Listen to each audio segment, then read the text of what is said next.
presidente. Muito boa noite. É um prazer, aliás, reconheço uma falha de biografia. É a primeira vez que eu venho a Poços de Caldas. É um prazer estar em Poços de Caldas e encontrar tantos protegidos de Santa Apolônia. Tanta gente. Quem não sabe o que é, pergunta para o coleguinha quem é Santa Apolônia. Aliás, essa santa é um problema teológico, né? Porque ela se suicidou e Santo Agostinho teve que dar uma resposta. Como é que alguém que se suicidou vai para o céu? Ela é um problema teológico. Bem, pediram-me que falasse e eu decidi falar num estilo bem direto, olhando para você, sem utilizar nenhum recurso de PowerPoint. Pediram que eu falasse sobre esse tema, empatia, sociedade brasileira, ética, nesse momento específico. Um momento que nós estamos marcados por uma incerteza imensa nesse país. Por exemplo, não sabemos quem nos governará em 2018. Se seguirmos a tradição, será o pior possível, mas ainda não foi pensado quem é o pior que possa ocupar o espaço. Nós vivemos uma certa crise, que os senhores sabem muito bem. Temos uma inflação de 7% ao ano, que assusta os mais jovens. Porém, lembrando que gente que tem a minha idade já pegou 84% ao mês, no último mês do governo Sarney. 84% ao mês torna uma inflação de 7% ao ano, quase que um projeto de estabilidade política. Nós temos um desemprego muito alto, 12 milhões de jovens brasileiros não encontram espaço no mercado de trabalho. Eu disse 12 milhões de jovens, porque quase 60% deste número é formado de pessoas com menos de 27 anos. Jovens desempregados constituem, como foi o caso da Espanha há pouco tempo, uma faceta trágica, porque se retira do jovem a esperança, depois de anos de esforço, preparo, que ele quer entrar no mercado de trabalho e não consegue. Jovens sem esperança são com frequência jovens que apelam a pensamentos radicais, ou a práticas radicais. A esperança é uma das coisas que freia o radicalismo. Eu me preocupo mais com o desemprego do que com a inflação. Assisti na última semana, praticamente, a fala de dois grandes economistas brasileiros, e eles me garantiram, de diversas formas, que a crise talvez é possível, existe a chance, nota-se a hipótese, vislumbra-se a possibilidade, nebulosa no futuro hipotético, que talvez é possível que ela tenha começado a passar. Foi isso que com certeza me afirmaram dois economistas, que não será pior. Por quê? Prevíamos há pouco tempo no Brasil, o pessimista é aquele que estabelece para mim um patamar de realidade importante, porque ele lembra que as coisas podem dar errado. Uma empresa, um profissional liberal ou uma família podem falir por excesso de confiança, ou seja, pela falta de um pessimista. É muito importante ter um pessimista na equipe, mas no máximo um, apenas um, nunca mais do que um. Porque o pessimismo tem um defeito estrutural que eu quero lembrar aos senhores.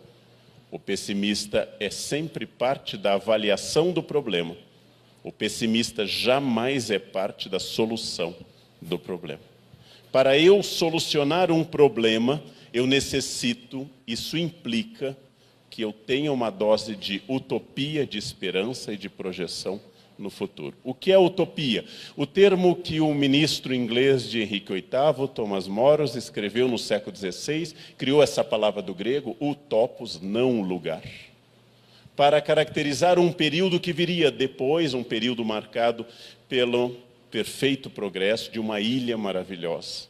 Utopia sempre teve uma função essencial, que é corrigir o tempo atual.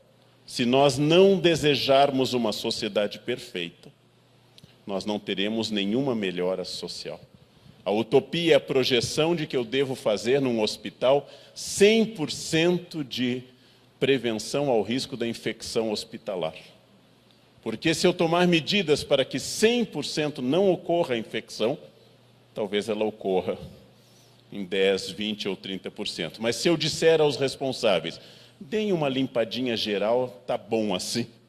Se eu não estabelecer essa utopia, eu destruo a qualidade, eu destruo a possibilidade. Utopia é fundamental. Todos que estão aqui nessa plateia, ao casarem, desejavam a mais intensa felicidade com a melhor pessoa que conseguiram encontrar. E acabaram casando. Platão adverte, através de uma fala que ele pega de Sócrates, que nada escreveu, que se você está em dúvida entre casar e não casar, não tem essa dúvida, porque você se arrependerá de qualquer jeito. Tanto faz. Quem casa se arrepende, quem não casa também se arrepende. Se prefere uma opinião mais dura, casamento se assemelha ao submarino, pode flutuar, mas foi feito para afundar. Ele pode flutuar. Ele tem capacidade de ficar em cima algum tempo, porém, sua natureza é submergir. Bem, isso não se aplica aos casais felizes que estão aqui, não? Estão felizes, na primeira fileira de mãos dadas. Que emocionante, que emocionante. Primeira fileira, parabéns. Vamos fazer uma onda de energia para os casais felizes. Quando eu caso, eu estabeleço uma utopia. Um casamento católico, ao dizer ao padre, é por toda a vida que eu quero, aceitarei educar na fé de Deus os filhos que eles vieram me confiar, eu estou estabelecendo uma utopia. Quando toca a Ave Maria e eu coloco o dedo na aliança, as pessoas choram, especialmente os do signo de Câncer. Vocês já notaram que Câncer chora até a inauguração do supermercado, vocês já notaram? Isso, né? Nós aquarianos nunca, né? Mas os cancerianos, piscianos, água, choram, né? Plantam uma samambaia, choram, partem um pão, choram, é uma raça emotiva. Mas metade da igreja está emocionada, mesmo que metade da igreja esteja formada de pessoas que disseram a mesma coisa diante do padre e disseram algo distinto diante do juiz alguns anos depois. E não obstante, continuamos a casar. E casamos de novo. E casamos até o último momento, porque nós acreditamos na utopia da felicidade. Dá para viver sem utopia? De forma nenhuma. A vida sem perspectiva é uma vida terrível. A vida utópica estabelece a perspectiva. No Brasil, em particular, temos que ser utópicos com a política. Porque chegamos a um ponto muito bom, não pode piorar. Esse é um ponto muito bom. A partir de agora só pode melhorar. Não pode haver mais escândalos de corrupção. Não há mais pessoas a serem atingidas. Temos que apenas ampliar Curitiba e estabelecer uma série de medidas que a tornem uma cidade capaz de receber mais gente. Porque temos ainda capacidade em Curitiba. Porém, a utopia é fundamental, gente. Se eu não estabeleço a utopia de que através de um trabalho voluntário, como o que vocês fazem, através de um trabalho como o Sorriso do Bem, eu possa modificar o mundo. O que modificou o mundo no passado? Gente que acreditou na utopia. A utopia transformou o mundo num paraíso? Não, de jeito nenhum, em hipótese alguma, mas evitou que o mundo virasse um inferno. Isso é bastante. Isso é muito, isso é forte. Com a utopia eu evito o inferno.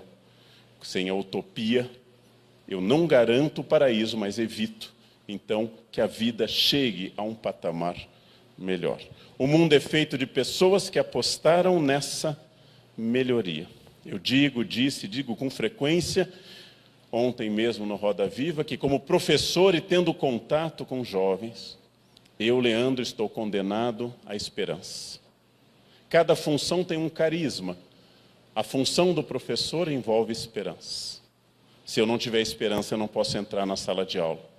Há médicos, como o obstetra, que estão condenados à esperança. Porque a cada momento da sua vida profissional, ele vê surgir uma nova vida em meio a alegrias profundas. Outros médicos, como proctologistas, por exemplo, têm uma maior dificuldade com a esperança, porque seu ponto de vista médico é sempre um pouco mais centrado, não nas partes mais notáveis da criação, mas também importantes, fundamentais, né? O que seria de nós sem proctologistas. Porém, a esperança faz parte da função de quem trabalha com seres humanos. Eu, professor, os senhores, nas suas funções, trabalhamos com seres humanos. Aqui consta o primeiro grande desafio de toda atividade humana. Que desafio é esse? Os seres humanos são diferentes entre si. Os seres humanos são distintos e eu jamais sentirei a dor de um outro ser humano, porque os mecanismos celulares e cerebrais, nervosos e emocionais que conduzem à dor são exclusivamente individuais. Eu posso chorar pela dor de um filho, eu posso lamentar a dor de um ente querido, porém, a dor é da pessoa. Eu jamais sentirei essa dor. A dor pertence a cada um. E mais, a diferença de cada um na percepção do frio, do calor, da fome e da dor. Quando alguém me diz que está com frio, eu sequer consigo avaliar se esse frio é similar ao frio que eu sinto. Talvez não seja. Como gaúcho e amante do frio, quando eu digo que estou com frio, eu estou no Canadá, está 27 negativo, e eu digo, eu estou com um pouco de frio. As pessoas, aquilo que extinguiria a vida de outras áreas do planeta. Nem o frio, nem a dor, sequer a alegria comunica qualquer coisa. Temos uma barreira institucional, uma barreira formal, uma barreira, vou usar apenas uma palavra complicada hoje. Em filosofia chamamos barreira epistemológica, uma barreira de acesso ao conhecimento do outro. Por isso que tanto a filosofia, quanto a psicanálise, quanto as religiões, trabalharam esse difícil exercício do contato com a alteridade, do latim alterum, o outro. O contato com a diferença. Sempre foi complicado. Piorou nos últimos anos. Comecei citando as pessoas de câncer. Se eu disser a qualquer um dos senhores que eu sou de Aquário, o que eu ouvirei como resposta? Eu sou de Libra, eu sou de Peixes. Se eu disser a qualquer um dos senhores, o meu mais velho tem 19, eu ouvirei, o meu tem 21. Ninguém escuta ninguém. Eu, Leandro, acordei às 6, aí eu acordei às 5. Eu tenho uma dor de cabeça, eu tenho um tumor. É uma concorrência permanente, pois nenhum de nós escuta o que o outro diz. Se eu disser aos senhores uma idiosincrasia, uma característica minha, absolutamente irrelevante, mas para fins de exemplo significativo, que eu, Leandro, abomino, detesto, execro o gosto do coentro. Sei dizer coentro em 9 línguas para poder rejeitá-lo em todos os lugares do mundo. Há uma mutação genética que dizem que 10% da humanidade sente o coentro como sabão. E eu possuo essa mutação num grau enorme. Sofro na Tailândia, sofro na moqueca capixaba do Espírito Santo, sofro no México, sofro naqueles lugares para quem o coentro é uma coisa fabulosa. E eu, Leandro, tenho que entender que há pessoas que compram coentro e colocam aquilo na comida do próprio filho e oferecem ao filho, como Alcibíades ofereceu a taça de cicuta a Sócrates, e oferecem ao próprio filho uma coisa dessas. Eu, Leandro, jamais vou poder expressar a náusea que me causa o cheiro e o gosto do coentro. E eu vou ter que entender que há pessoas que adoram coentro e enchem a comida de coentro. E que no belo estado do Espírito Santo, preenche-se a panela de barro com coentro e tempera-se com um pouquinho de peixe, que é para não estragar o gosto do coentro, que é a moqueca capixaba. Ora, eu jamais vou entender o gosto alheio, porque, por definição, todas as vezes que alguém me ofereceu um gosto, ofereceu uma experiência única de alteridade. No Himalaia, experimentei chá de manteiga de iaque. O iaque é um boi almiscarado, típico das montanhas do Tibete. Dele sai um leite, faz-se uma manteiga, pega-se uma colher daquela manteiga, dissolve na água quente, fica uma camada de gordura líquida, o cheiro é de animal selvagem, e os tibetanos veem naquilo uma bebida fabulosa. Eu não compartilho da mesma ideia. E você entra numa simpática casa, porque os tibetanos são todos um povo extraordinário, ele lhe oferece o chá de manteiga de iaque. E você precisa tomar aquilo. Na medicina tradicional indiana ayurvédica, uma das terapias é tomar sua própria urina pela manhã. Eu prefiro morrer de todas as doenças. Não sei se escova depois os dentes com pinho-sol, não sei o que você faz depois de uma coisa dessas. O gosto culinário, o gosto médico, o gosto sexual, o gosto estético de cada um é único e irrepetível. E eu não consigo entendê-lo, apenas posso dizer que é diferente. E não obstante, eu sou obrigado a conviver em comunidade e negociar permanentemente de detalhes a grandes questões. Num momento em que o narcisismo das pessoas disparou.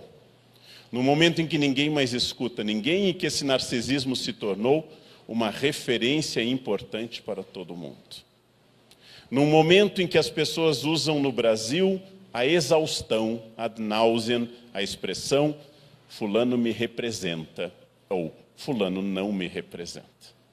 Essa expressão não significa apenas que eu gosto, mas que ele está no meu lugar, uma representação. E ao dizer isso, eu estou afirmando que o ideal seria eu estar lá. Mas como eu não estou, fulano me representa. É comum eu ouvir na minha página na internet alguém que diga, eu gostava muito de você, mas você disse essa frase, agora você não me representa. Eu agradeço e tenho certeza que tanto a pessoa como eu sobreviveremos ao impacto desta pessoa abandonar a minha página. E seguiremos nossas vidas pesarosos, melancólicos, mas catando os cacos dessa relação destruída entre um completo desconhecido num avatar e a minha pessoa. Uma frase muda o que você me representa ou não me representa. Uma única ideia contamina toda a minha opinião. Olha, eu votaria em tal candidato a prefeito, mas não gosto da religião dele. Mas eu gosto menos ainda do outro. Então eu vou votar nesse. Então eu vou votar em branco, porque nenhum me representa. O problema não é o debate político, inclusive o uso político, e absolutamente lícito do voto nulo ou do voto em branco. Resposta, inclusive, à nossa idiotice de manter o voto obrigatório.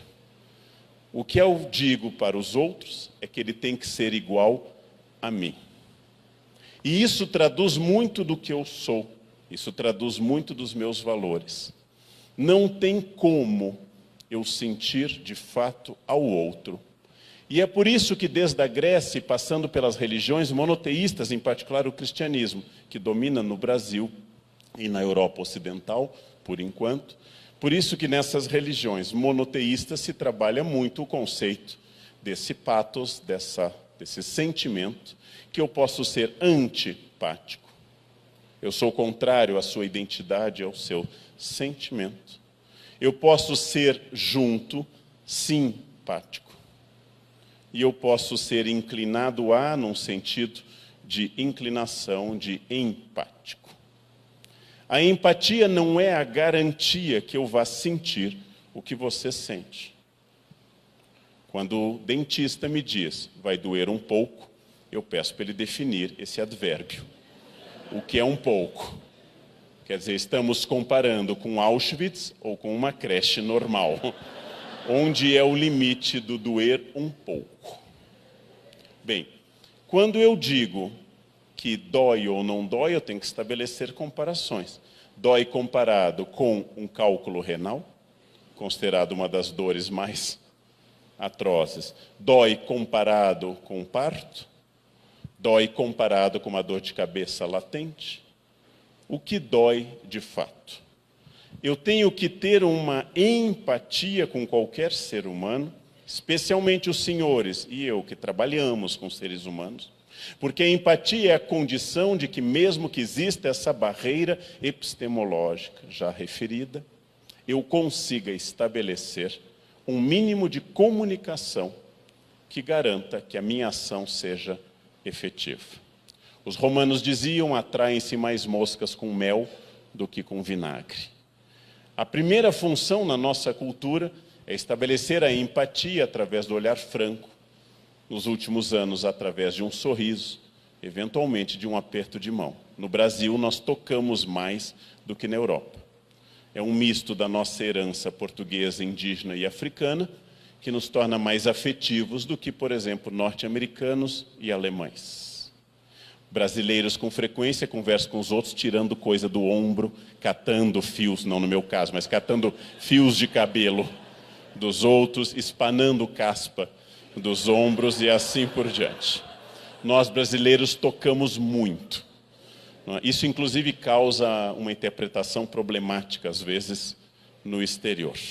É comum, em outros lugares da Europa, onde eu morei, ou nos Estados Unidos, haver um afastamento maior.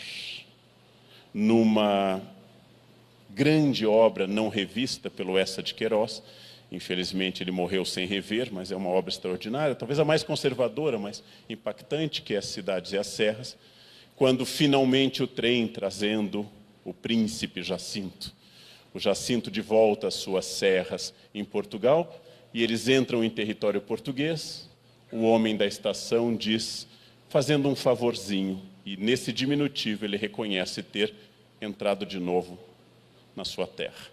Nós, brasileiros, herdamos essa característica do diminutivo.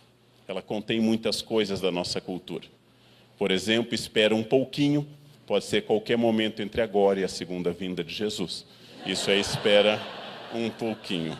Essa é uma característica nossa. Eu já fiz uma reflexão baseada num linguista, o Richard Morse. Eu já apliquei prova no Brasil inteiro. E no Brasil inteiro, terminado o tempo da prova, eu digo às pessoas, entreguem. E todos os alunos brasileiros, sem exceção, dizem a mesma coisa que os senhores sabem no nosso inconsciente coletivo. Só mais um pouquinho. Significa, eu não entregarei. Porém, ao dizer só mais um minutinho, só mais um pouquinho, eu estou negociando através do diminutivo, com simpatia e com sorriso. Um alemão, etnia do qual vêm meus antepassados, entregaria. Um francês organizaria um sindicato, dizendo que o tempo dado para a prova é insuficiente e que a pessoa precisa rever as questões. Um alemão entregaria, um norte-americano provavelmente entregaria. Nós não entregamos, porém não enfrentamos a autoridade. Espera um pouquinho significa, eu vou continuar fazendo a prova. Porém, eu não vou dizer a frase do enfrentamento, vem pegar se você for homem. Eu não vou dizer a frase do enfrentamento, porque há a hipótese do professor ser homem e vir pegar. Nesse caso, espera um minutinho, é uma negociação, que a gente usa sorrindo. Você estacionou em cima da faixa de segurança, só um pouquinho. Você está atrasado? Eu estou um pouquinho atrasado. O diminutivo é a nossa negociação e nossa afetividade, que num sentido amplo, em 1936, Sérgio Buarque de Holanda chamou de homem cordial. O brasileiro funciona pelo coração, cor, cordis. Ele funciona impulsivamente. Homem cordial não quer dizer homem simpático. Homem cordial quer dizer homem que funciona, inclusive, ao matar no trânsito, de forma intempestiva, de forma até agressiva, mas passional. Isso é o homem cordial do Sérgio Buarque de Holanda, que escreveu o segundo livro, após Casagrande e Senzala, de 33, que define um pouco da estrutura de quem havia ser o brasileiro. Nós negociamos a todo instante, nós trabalhamos com a gestualidade do corpo, e uma característica nossa clássica é separar o significante e o significado, a fala e a coisa em si. Nós temos quase que uma parede opaca entre mim e o estrangeiro, porque a maior parte dos estrangeiros, especialmente de áreas como o norte da Europa ou da cultura protestante nos Estados Unidos, funde significado e significante, ou seja, o que eu digo vai acontecer. A fala brasileira é uma fala alegórica e metafórica. Vamos, vou usar agora o erro comum da nossa pátria, vamos se ver. Vamos se ver. Me liga, outra expressão proclítica de próclise, muito comum na fala cotidiana. Me liga. Eu não tenho seu número, mas me liga significa nada. Absolutamente nada. Passa lá em casa para a gente sair, claro. Vamos tomar uma cerveja qualquer dia. Ok. Por que eu digo com tanta facilidade e concordo? Porque não significa nada. O nosso atual repórter, e antes político e guerrilheiro, que é o Gabeira, ao estar no exílio na Suécia, na volta escreveu o livro Que é Isso, Companheiro, e narra uma conversa com uma brasileira testemunhada por uma sueca, que recém aprendera a língua portuguesa. Diz o Gabeira, passa lá em casa. E a colega brasileira respondeu em Estocolmo, eu vou ver se dá. E a sueca perguntou, ela vai passar? Ele respondeu, ela vai ver se dá. Mas ela vai ou não vai? Se der, ela vai, mas se não der, ela não vai. A sueca sequer conseguia compreender o que significa eu vou ver se dá. Vejam, eu trabalho com cultura norte-americana, já escrevi 2 livros sobre os Estados Unidos, já morei no país, tenho algum conhecimento dos Estados Unidos, algum. Recebi uma aluna para a Unicamp, enviada por um colega dos Estados Unidos, que pediu que eu a orientasse no início na universidade. Busquei-a no aeroporto, coisa que raramente os americanos fazem. Levei-a até a Unicamp, inscrevi-a numa pousada, procurei a secretaria, fiz tudo porque ela não sabia nada de português. E ao final de um dia dedicado a uma estranha, ato heróico pelas almas do purgatório, ao final de um dia dedicado a uma estranha, eu disse a ela uma frase brasileira em inglês. Eu disse a ela, me liga, call me. E ela me disse, para quê? A primeira coisa que me vem à cabeça é, sua vaca. Passei o dia dedicado a você. Não saberia nem dizer, your cow, né? Passei o dia dedicado a você, mas a idiotice era minha. Era eu que não interpretava que, para uma norte-americana, eu preciso estabelecer se é um appointment, se é um date. E, dependendo da palavra, haverá critérios e etiqueta para isso. Por exemplo, horário, quem paga e o que pode resultar do encontro. No Brasil, tudo é me liga, que pode terminar em qualquer lugar. E, geralmente, não termina em lugar nenhum, porque outra pessoa nunca ligará para aquela. Era eu que deveria entender a diferença cultural e ser mais empático ao ponto de onde ela falava. A história da humanidade é feita através de uma recusa do outro, que vai se tornando conscientemente uma antipatia ou uma simples blindagem, uma cegueira diante de todas as pessoas. Numa obra extraordinária sobre um ensaio geral sobre a cegueira, Saramago fala de uma cidade devastada por uma epidemia de cegos, transformada mais recentemente em filme, no qual vemos o centro de São Paulo, tomado de sacos de lixo, com pessoas andando sem rumo, para lá e para cá. Essa distopia do Saramago, essa não utopia, é a descrição do centro de São Paulo até hoje. E não tem nada, você olha a ficção científica e parece absolutamente plausível. Zumbis andando pela cidade, uma cidade tomada por sacos de lixo. Bem, empatia é um desafio muito grande. Ela pressupõe, em primeiro lugar, uma vontade de entender ao outro, de tirar um pouco da cegueira sobre o outro, e aceitar, discutir e incorporar valores que pertençam ao outro. Dessa relação geral empática, tratou Aristóteles no único livro que recebe o nome do seu filho, Ética Nicômaco, no qual ele diz que exatamente a ética, o comportamento, serve para tornar as pessoas educadas para o bom e para o belo, e para a harmonia social. E a grande ética significa que tem que ser ensinada, porque nenhuma criança, diz Aristóteles logo na sua introdução, sabe o que é ética. Todo bebê é aético. E se usarmos um termo teológico e não filosófico, ele é amoral. Bebês são máquinas de excretar e de ingerir. Nenhum bebê jamais pensou não vou chorar essa noite, porque minha mãe está muito cansada. Convém que eu fique em silêncio, para não sobrecarregá-la. Bebês choram, regurgitam, excretam, sem nenhum problema, em todos os lugares. Para que isso termine, ele tem que ser submetido a um processo educacional de sensibilização para o outro. Em alguns casos, isso é eficaz e gera adultos educados. Em outros, ineficaz e gera adultos que continuam bebês e continuam excretando, eructando e fazendo tudo o que querem a todo instante. A ética é o exercício de profissionalizar a empatia de forma a torná-la apta a entender o outro. Mas nós temos um defeito nesse campo.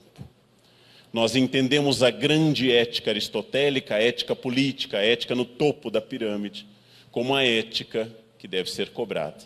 Nossos políticos são corruptos. O Brasil é governado por uma elite de canalhas que rouba a pátria e ainda debocha da nossa indignação. Mas nós temos uma dificuldade estrutural de perceber a pequena ética também prevista por Aristóteles, que leva um nome simpático, e essa pequena ética é a mais empática de todas, e ela se chama etiqueta. Etiqueta é a percepção do outro no espaço imediato. Etiqueta não é saber onde eu colocarei garfos e facas. Isso é frescura de classe média emergente. Etiqueta não é onde vai o guardanapo.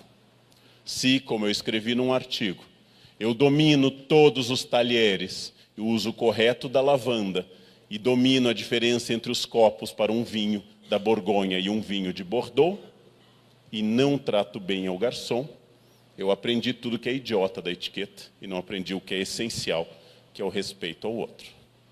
E o respeito ao outro não é ao outro superior, entre aspas, ao outro que pode revidar, mas o respeito é mais visível ao outro que não pode revidar, que é exatamente o que me serve, ou aquele que é meu funcionário.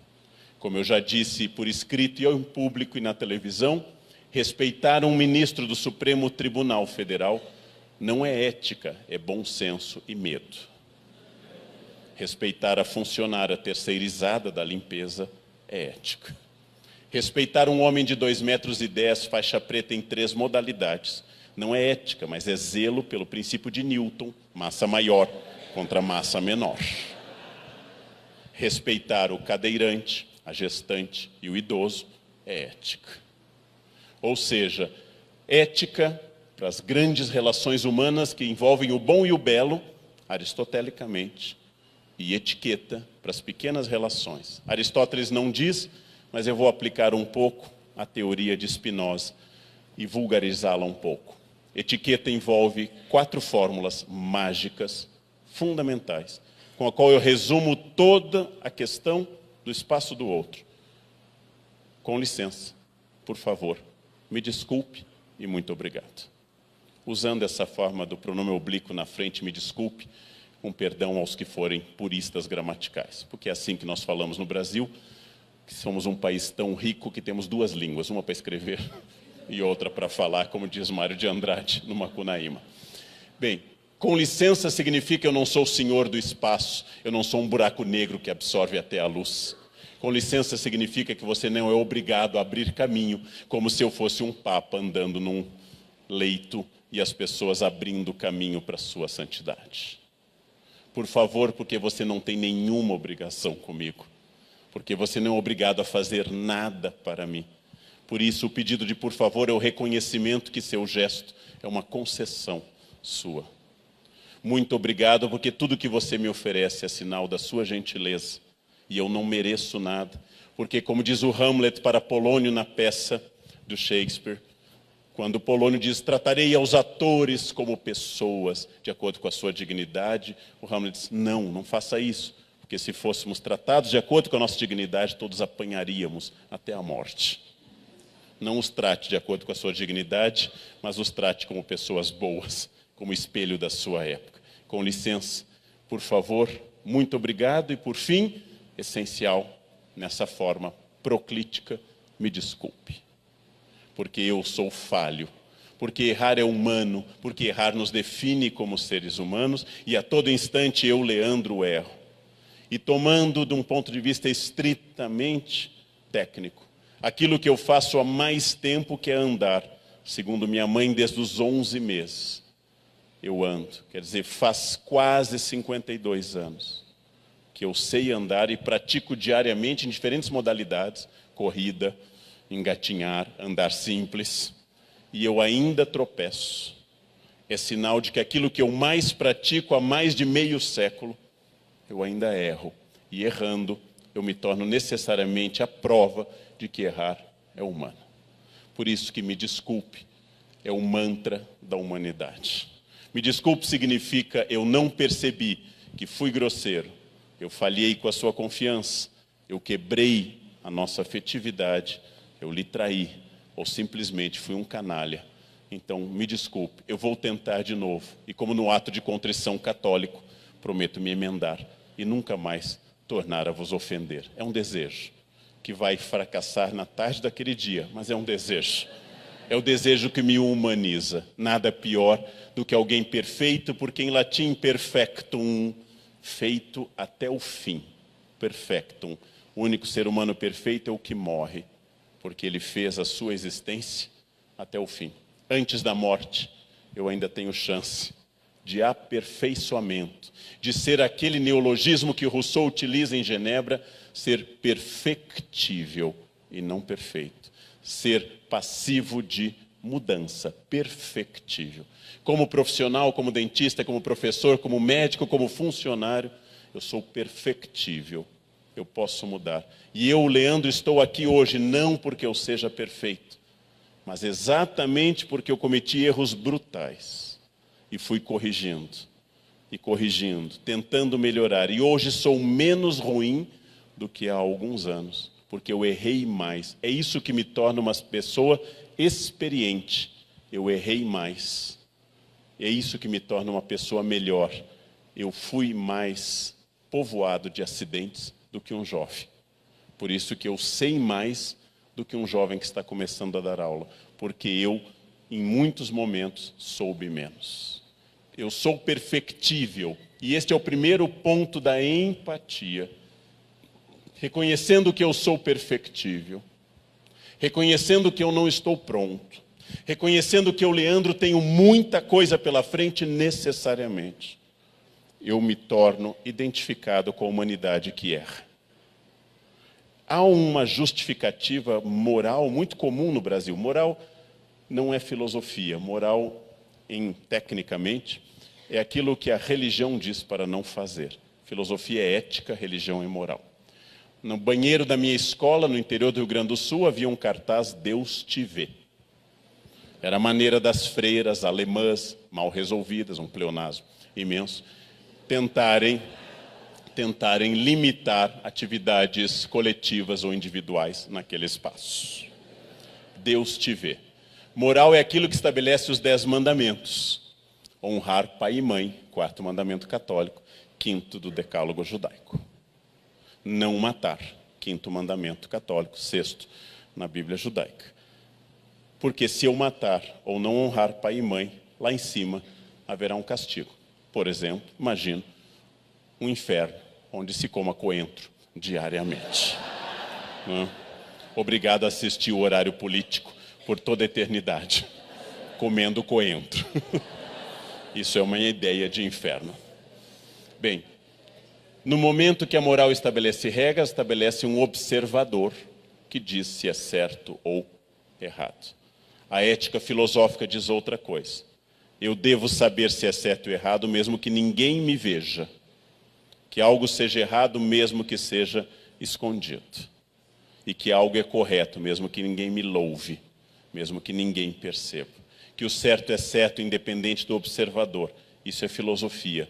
Moral, o certo é certo, porque um Deus estabeleceu essa regra. As duas coisas são muito importantes. Moral é anterior à ética e provavelmente sobreviverá mais tempo do que ela. É fundamental para definir a humanidade sua experiência religiosa.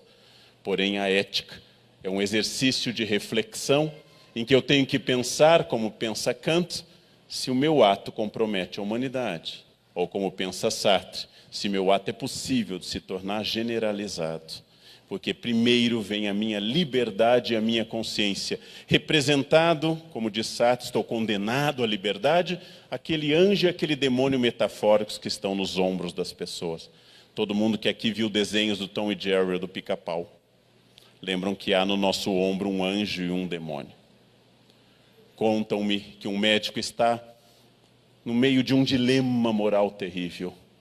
Seu anjo lhe adverte, sua consciência boa, não tenha caso com a paciente. E seu demônio estimula, você é maior de idade e ela também, qual o problema? Vá fundo, liberte-se, solte-se. E o anjo insiste, não tenha caso, isso é equivocado. E o demônio insiste, porque se vocês são livres e maiores de idade? O anjo usa o argumento decisivo, mas você é médico veterinário. Não? Então, o caso com a paciente pode envolver questões morais mais amplas. Mas toda vez que eu vejo, gente, existir um anjo e um demônio, é uma metáfora importante para a noção de bem e de mal que nós temos, fruto da cultura, ou, segundo alguns, fruto de um inconsciente coletivo, segundo alguns, fruto de uma herança religiosa, para Descartes, que Deus colocou no cérebro de cada um sentimento de certo e errado. Para historiadores, fruto da cultura. Todo aluno que cola me procura pela sala. Todo aluno que trapaceia quer saber onde está o professor. Toda pessoa que mente tem duas reações clássicas. Ou ela olha para o chão, ou ela olha fixamente para você para disfarçar que é mentira. Nos dois casos, a mentira é clássica. Toda fofoca é contada num tom de voz mais baixo. Você soube de fulano? E começa a sibilar como uma cascavel. Toda pessoa que faz fofoca não grita, mas sibila no ouvido como as cobras, como a serpente fez com Eva no paraíso. Você soube e começa a sibilar para isso. Isso significa que ao fazer isso, eu tenho plena consciência de que é um mal e que eu não deveria estar fazendo isso. Nós temos essa consciência fruto da nossa experiência histórica, fruto da nossa intuição cerebral, fruto de um legado de alguma entidade superior, fruto de um inconsciente coletivo ou de quaisquer questões que vocês levantem, mas nós temos a consciência do que é certo e errado. Quem suborna fala mais baixo, chama para um canto, entrega discretamente o dinheiro. Todas as pessoas que quebram o código moral têm consciência disso. Tudo isso eu disse para reforçar que a única chance de nós existirmos em sociedade é que todos, profissionais ou não, desenvolvamos a ética através da empatia. Aquela pessoa que vem até mim é um ser único, especial. Aquela pessoa que vem até a mim é uma diferença radical da minha pessoa. E aí uma questão que as religiões trabalham, a filosofia um pouco menos, que são exatamente as pessoas difíceis que precisam da minha atenção maior. O paciente perfeitamente disciplinado, que chega na hora, e quando você diz abra a boca, ele abre, num ângulo de 90 graus. E você pode ver parte do duodeno através da boca. Esse é um paciente fácil. O paciente que mia, que geme, que se atrasa, que reclama, ou que é dotado de alguma halitose fatal. Esse é o paciente que me desafia a exercitar a alteridade. Eu não sou professor quando uma menina arrumada, bonita e aplicada está sentada na primeira carteira com o caderno aberto e dizendo: o senhor parou aqui, professor. Este ser não precisa de mim. Eu sou apenas a confirmação de um saber que ela já traz.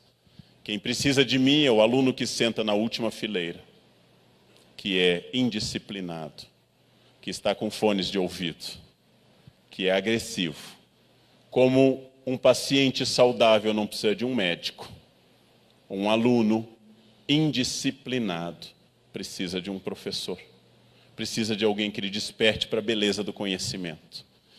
É muito importante porque isso faz parte de um procedimento neurolinguístico, que diante de alguém difícil, vocês pensem nisso. É a pessoa que mais precisa de mim. Repetindo isso 10 vezes ao dia, após as refeições e ao acordar e ao deitar. E toda vez que se aproxima uma pessoa difícil, vocês estarão exercitando uma empatia automática, meio Pavlov, apito, choque, para que essa pessoa se pareça mais empática a vocês. Santa Teresinha de Lisieux, morta muito precocemente, tuberculose na França, ensinava um método similar ao dizer que, ao ver uma freira particularmente antipática a ela, a quem o simples barulho do rosário a perturbava, ela decidiu sorrir sempre que via essa freira. Até que essa freira veio até ela e questionou por que ela sorria sempre que ela via. E Teresinha não pôde dizer, porque eu era muito antipática, senhora, mas agora eu estou trabalhando isso. Eu preciso do auxílio da filosofia estoica para entender uma coisa, que eu nunca serei insultado por alguém, a não ser que eu não me conheça. Como diz um velho ditado alemão, veneno só funciona se for bebido. Quando alguém me insulta e torna difícil a empatia, no trânsito, por exemplo, eu preciso necessariamente fazer uma reflexão sobre qual é o limite do meu conhecimento. Em São Paulo, temos apenas 2 insultos básicos, não sei aqui e nas cidades dos senhores. Temos apenas 2 insultos.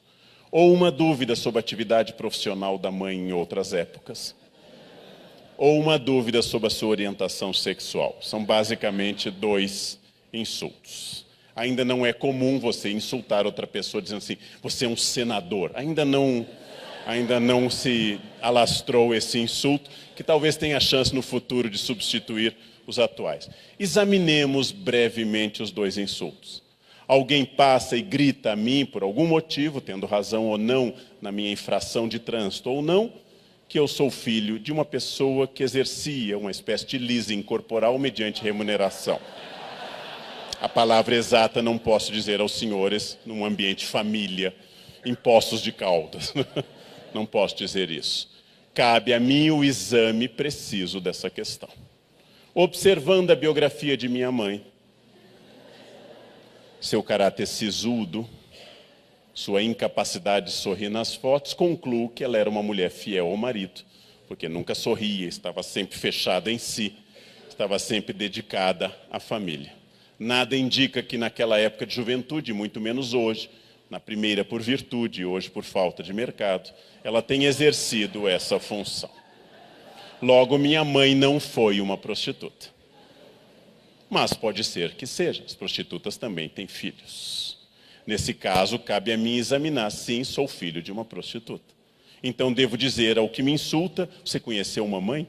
Eu não lembro do seu rosto, mas era tanta gente lá em casa, que eu posso ter me perdido em algum momento.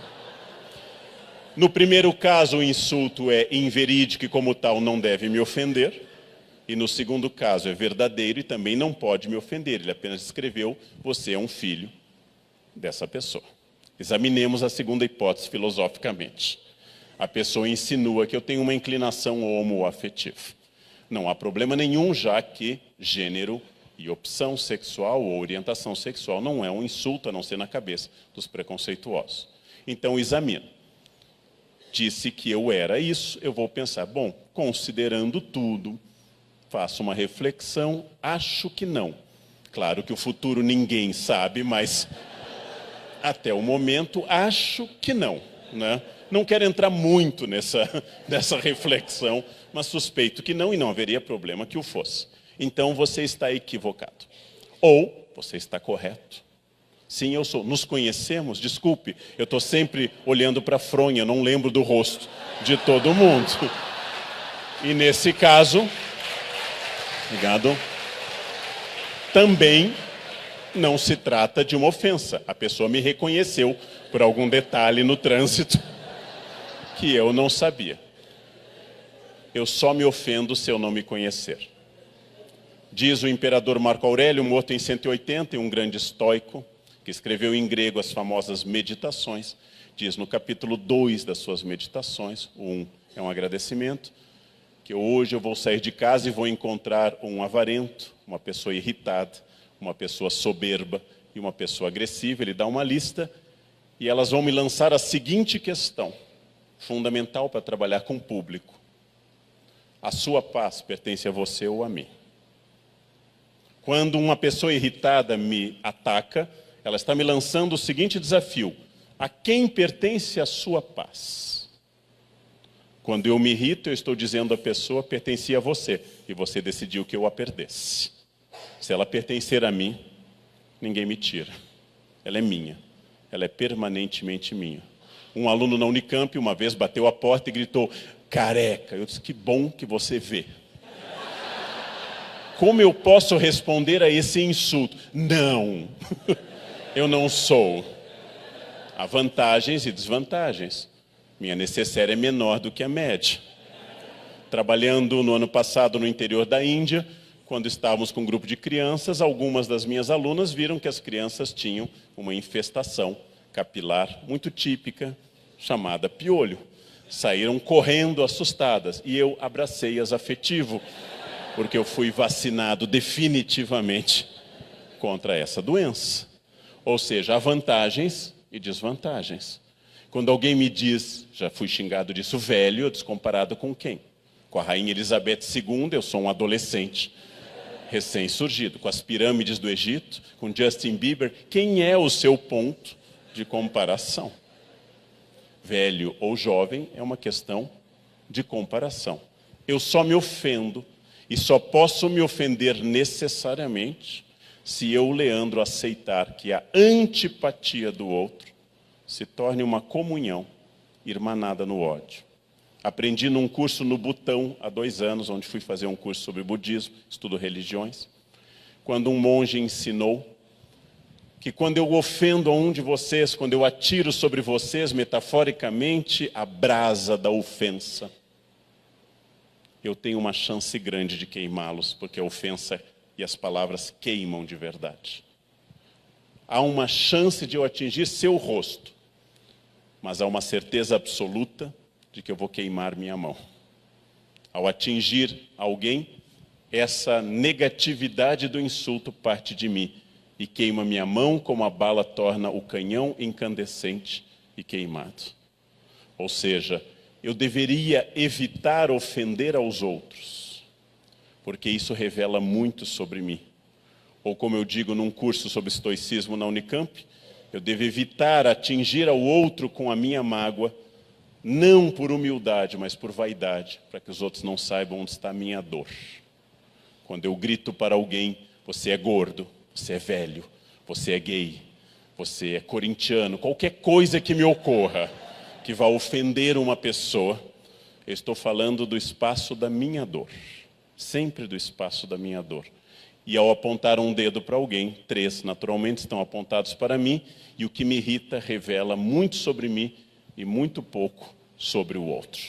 Com isso, é muito importante que por vaidade eu não insulte ninguém. Contei agora há pouco aqui fora que ao aceitar escrever artigos semanais para um determinado jornal de São Paulo, mais conservador, um colega meu mais à esquerda do que eu disse: você aceitou escrever? Eu não aceitaria de jeito nenhum. Com a delicadeza que me é própria, eu respondi: mas professor, como é que o senhor sabe que não aceitaria se o senhor não foi convidado? A única chance de saber se isso ocorreria, futuro do pretérito, seria o momento que o senhor fosse convidado. Como isso não ocorreu, é uma hipótese. Não? Se não vão interpretar, quem não o conhece, que se trata apenas de inveja. Ou seja, a dor pela felicidade do outro. Tristitia alienum bonus, tristitia bonus alienum, a definição de São Tomás para a inveja. A tristeza pela dor alheia, a tristeza pelo sucesso do outro. Empatia é um esforço. Ela é automática com a pessoa simpática, bonita, agradável.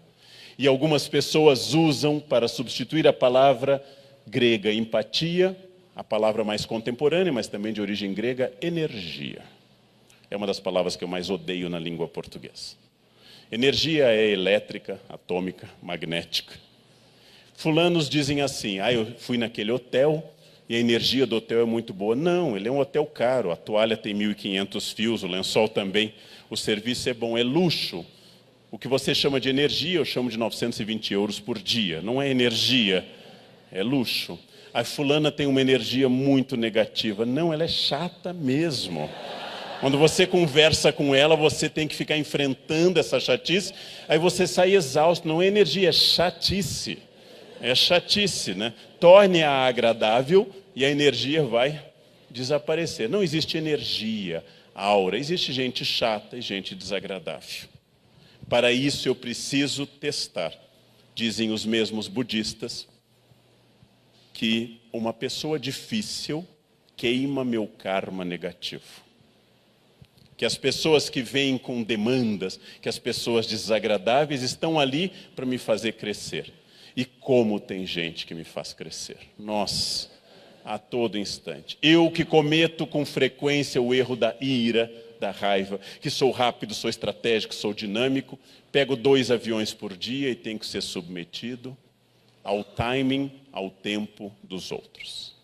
Passando pelo exame dos raios-x, a pessoa passa na minha frente, é o celular, apita e ela volta.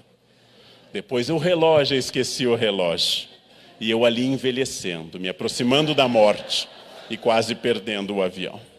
Eu dou uma pista conceitual, meu senhor, qualquer coisa de metal, qualquer coisa de metal. Essa pessoa vai e volta 5 vezes e eu estou atrás dela. Essa pessoa estará na minha frente na fila do finger, quando a moça pedir o documento. E este senhor ou essa senhora vai procurar na bolsa ou na mochila um buraco negro. Eu não sei onde está o documento. E eu já com o documento desde que saí do táxi no ângulo adequado para mostrar. Enfim, essa pessoa acha o documento. Entra no avião intimorata, destemida, vai até o fundo e olha para o ticket 2A e começa a voltar. Contrariando a piracema que vai até o fundo do avião. Essa pessoa, vejam, obrigado. Essa pessoa antipática vai sentar do meu lado sempre. Os espíritas e os budistas chamam isso campo magnético. Vai estimular que o meu karma ruim seja queimado. E não bastasse toda essa experiência para uma pessoa nervosa e irada, eficaz, estratégica e com o traço da pressa, essa pessoa vai passar o nosso voo dando ré no muco. Não sei se vocês conhecem o ato. Dando ré no muco. Dali até Fortaleza, dali até Recife, dali até Belém do Pará. E eu que não gosto nem de coentro nem de muco, terei que ouvi-la puxar das entranhas e engolir deliciada aquele produto. É um desafio. É um grande desafio gostar das pessoas. É um grande desafio que me deixa feliz saber que eu cheguei aos 53 anos e nunca matei ninguém. É um grande desafio. Há uma certa felicidade, até o momento. A ideia ela me ocorre com certa frequência, mas eu nunca matei ninguém. O que eu faço para isso? Consciência, que o que me irrita fala de mim e não do outro. Que viver apressado e estrategicamente como eu vivo é uma opção que me é tão custosa, que quando eu vejo alguém viver tranquilamente sem estratégia, isso me irrita, porque essa pessoa não está pagando o preço que eu estou pagando. Esta pessoa vive como se não houvesse ninguém no mundo. Eu como vivo, como se o mundo tivesse e tem 7 bilhões de pessoas apressadas, e pago um preço atacando o pH do meu estômago. Permanentemente, eu olho para essa pessoa e minha vontade de ser como ela se transforma em empatia. Se transforma, neste caso, primeiro na resistência e depois de entendê-la. Ali está alguém diferente, que tem uma opção de vida diferente e a minha não é a única possível. É um exercício permanente. Eu, às vezes, consigo e às vezes eu não consigo. Quando eu consigo, eu fico muito feliz. Foi um momento que eu consegui, melhorei, superei minhas dores e entendi o outro, fui empático. Fiz prevalecer a ética, convivi socialmente com a diferença e me tornei uma pessoa melhor. Desço feliz do avião.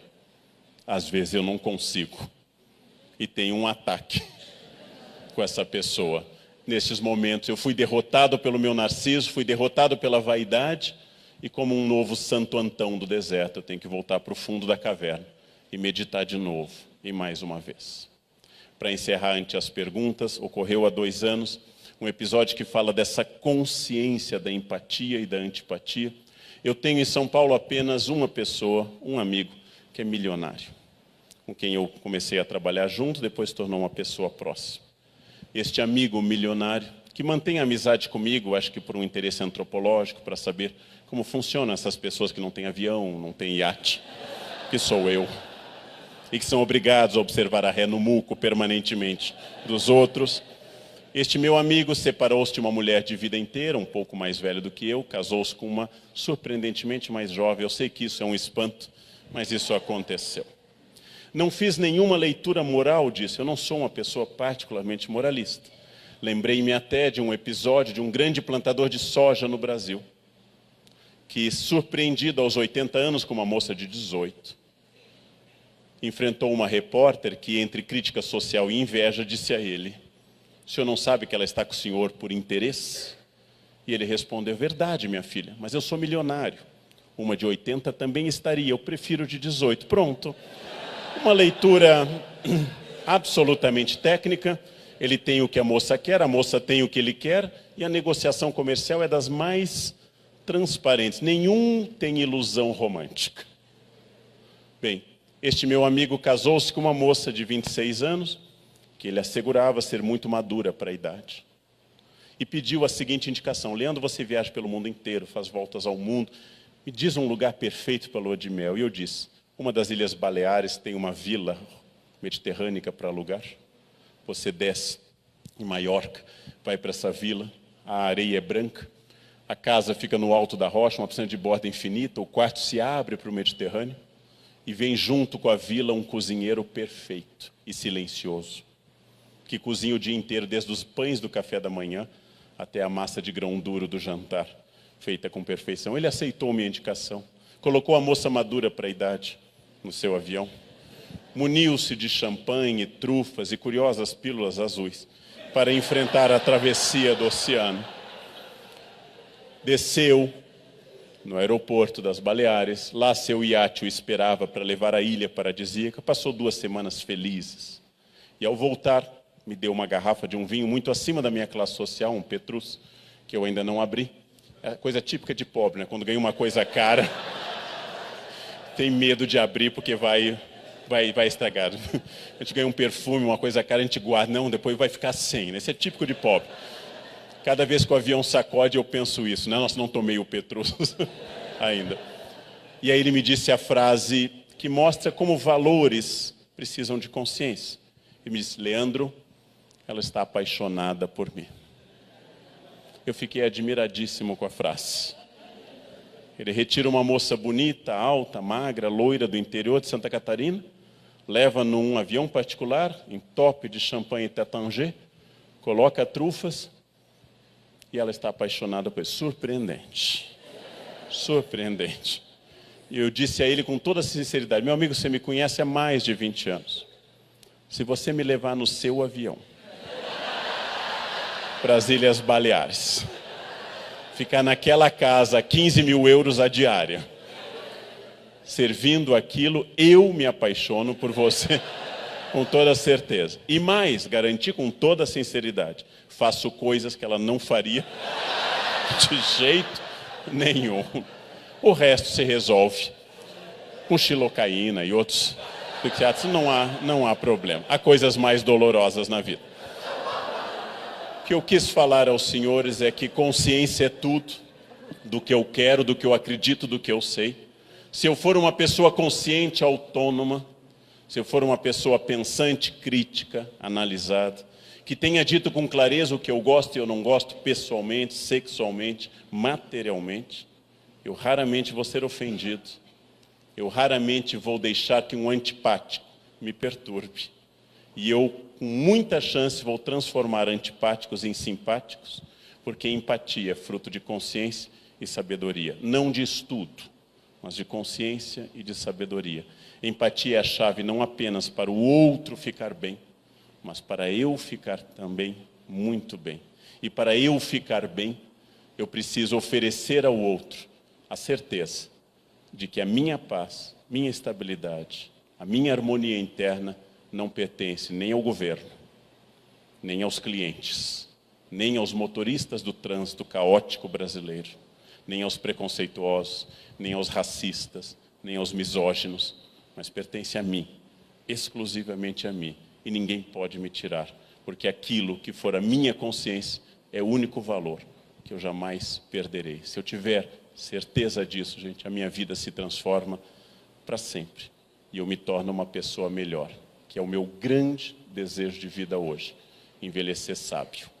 Está difícil, está complicado, quase nunca consigo, mas eu gostaria de morrer sábio, para não sofrer aquela praga do bobo do Rei Lear, do Shakespeare, que diz: pobre rei, que ficou velho antes de ficar sábio.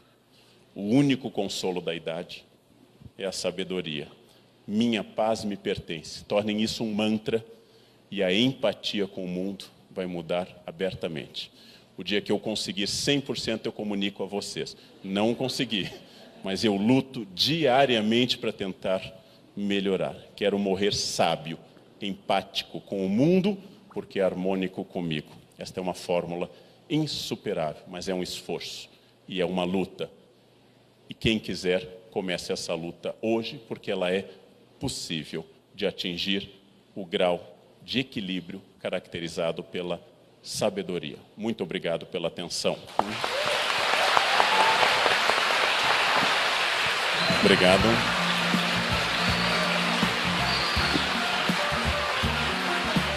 Obrigado.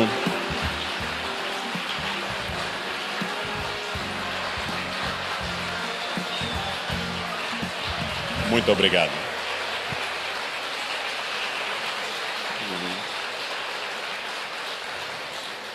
Que Santa Polônia esteja com todos vocês. Temos um espaço para perguntas, não? Por favor.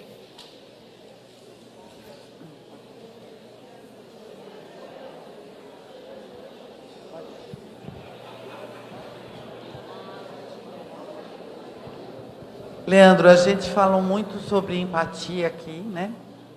Que é o tema do nosso evento esse ano. Eu queria te perguntar se você acha que grupos de pessoas reunidos em torno de causas sociais, você falou um pouco sobre isso no começo, mas se você acha que esse grupo de pessoas tem esse poder de transformação de uma sociedade. Queria que você discorresse um pouco mais sobre isso. Sem dúvida, é uma questão muito importante. Eu disse ontem no Roda Viva, refletindo sobre uma tragédia brasileira, um playboy não agride uma pessoa. Um pequeno grupo de playboys toca fogo num índio, numa parada, o índio Galdino, numa parada em Brasília. Por que que um ser humano toca fogo em outro ser humano? Porque o grupo dissolve a responsabilidade. Por isso, estudam todos os especialistas em psicologia das massas, como Reich, no livro de 1931, A Psicologia de Massas do Fascismo, ou estuda Hannah Arendt, no livro Eichmann em Jerusalém, ao fazer a reflexão sobre a banalidade do mal, que o mal coletivo é sempre o pior de todos, porque dissolve a minha responsabilidade. Inversamente a isso, e indo ao encontro da sua pergunta, o bem coletivo reforça cada indivíduo, porque bem e mal são contagiosos, mas o mal tem o poder de ser uma septicemia, e o bem, infelizmente, tem o poder de contágio mais lento. O bom exemplo e o mau exemplo são contagiosos, ambos. Pela nossa experiência, geralmente o mal numa rapidez assustadora, e o bem também é contagioso. Logo, quando eu reúno pessoas para fazer o mal, eu dissolvo a individualidade do ego de cada um. Quando eu reúno pessoas para fazer o bem, eu reforço a individualidade do ego de cada um e potencializo o bem, que passa a ter um caráter exemplar, um caráter de busca do coletivo. Bens coletivos, causas em comum, são absolutamente sedutoras, importantes e contagiosas. Por isso a importância de uma atividade coletiva para criar empatia. porque sozinho é muito mais difícil. Quando você vê um auditório unido por pessoas com a mesma questão e o mesmo objetivo, você entende que você não está sozinho, que tem um caráter exemplar, e isto vai se multiplicando. Acende-se uma pequena vela, que pode acender outra vela, e a luz é feita naquele momento. Então, o bem também é exemplar, e ele reforça a vontade de fazer o bem e de provocar a empatia com as pessoas que precisam, porque a indiferença é o caminho usual para eu me eximir de qualquer questão. E a simpatia e a empatia são intuitivas para eu poder sair do isolamento e da indiferença. Alguma outra questão? O microfone está por aqui.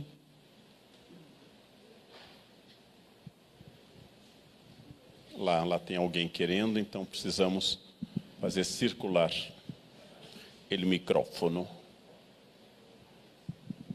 Eu também tento, todo dia, ficar nessa luta. Mas como é que a gente luta contra as instituições? Como é que a moral de uma religião que diz que eu e meu marido somos uma abominação, que nós somos imundos, somos frutos de um aborto mal feito, e mesmo assim o cara ainda consegue ser eleito? Como é que a gente faz? Como é que a gente consegue? Perfeito exemplo. A primeira grande eleição registrada na Bíblia é quando o povo foi consultado entre Jesus e Barrabás. Vocês votam em Jesus, Filho de Deus Todo-Poderoso e bom, ou querem um ladrão e criminoso? E o povo gritou, Barrabás, Barrabás, Barrabás. Isso é para a gente perder um pouco da crença em eleições como expressão do bem ou da justiça. O insulto homofóbico, tomando uma expressão dos grandes especialistas no tema, ele é sempre o choque entre dois homossexuais, um que aceita e um que não aceita a sua sexualidade. Quando alguém lhe grita que você, sendo gay, é uma abominação, ele está dizendo, eu não tolero que você seja aquilo que eu não tolero em mim. Porque, naturalmente, se eu estou feliz com a minha esposa em casa, eu jamais vou pensar onde está o vizinho, ou o que o vizinho faz. É a minha insatisfação sexual e a minha inadequação sexual que me faz ser agressivo com as outras pessoas. De novo, a ideia. O veneno só funciona se for tomado. Se eu não me sinto um aborto, se eu não me sinto uma abominação, se eu não me sinto mal, mas feliz e redimido por ser quem eu sou, e seguindo o conselho de Nietzsche, torna-te quem tu és, o insulto do outro vai falar exclusivamente sobre o outro. Ou seja, quando o outro agride num gesto homofóbico, ele está atacando aquilo que, no fundo, ele deseja. É terrível, porque no Brasil, país que mais mata transgêneros em todo o mundo. No Brasil, que mais ataca transgêneros, que não é o que nós estamos discutindo, estamos falando de relação homoafetiva, transgênero é outra questão. No país que mais mata transgêneros, você tem que ouvir que isso pode ser feito em nome de Deus. Ora, na tradição cristã, Jesus procurou prostitutas, cobradoras de impostos, e disse que os moralistas, os doutores da lei, os fariseus, eram a escória da humanidade e que no reino de Deus as prostitutas os precederiam. E o apóstolo Filipe batizou um eunuco em Atos dos Apóstolos, dizendo que o reino de Deus também existia para os eunucos e não para aqueles que se orgulhavam de terem outra conformação. Porém, a dor que existe no mundo, ela é tão grande para todas as pessoas que é mais fácil eu atacar do que se analisar. Eu prefiro dizer que o problema está em você do que em mim, porque insultar é fácil e odiar é automático, e pensar é muito complexo. Exige uma grande estabilidade interna. Quando alguém me insulta de alguma coisa, tendo ou não razão, eu penso, você fala muito da sua dor. Agora, qual é o limite disso? Infelizmente, não é só o insulto. Por vezes é a agressão, é o ataque e até o assassinato. Neste caso, a força da lei contra essas pessoas. Como aconteceu no Brasil com a nossa relação com o racismo. Leis que tornaram o racismo contravenção penal, como a Lei Afonso Arinos, década de 50. E leis que tornaram o racismo crime inafiançável, Constituição de outubro de 1988, ajudaram a coerção, que reforçou o consenso de que o racismo é um absurdo, mas é uma luta de várias gerações, porque nós temos 30 anos de racismo crime inafiançável e 388 anos de experiência de escravidão. Então é muita coisa ainda a vencer, mas tenho esperança que nós tenhamos dado alguns passos para que as pessoas parem de ter medo, porque quem tem preconceito tem medo, tem um medo profundo. Esse medo se transforma em raiva, essa raiva se transforma em ataque. Eu sei que é difícil, mas temos que entender o medo dos outros e talvez até lançar um olhar empático. Meu filho, ao invés de me atacar, viva quem você é, aceite quem você é, e se tiver vontade, libera geral, que é o que a sua raiva está querendo me dizer. Pelo menos se você tivesse vida sexual, você não teria tanta raiva contida a esse respeito, porque sexo é vida, é prazer e destrói essa capacidade de deslocar para o que eu não vivo a minha raiva. Mas isso, infelizmente, faz parte da humanidade. Pediram para a gente encerrar, para a gente estar encerrando e estar acabando, para estar se dirigindo para outro lugar. Muito obrigado pela atenção.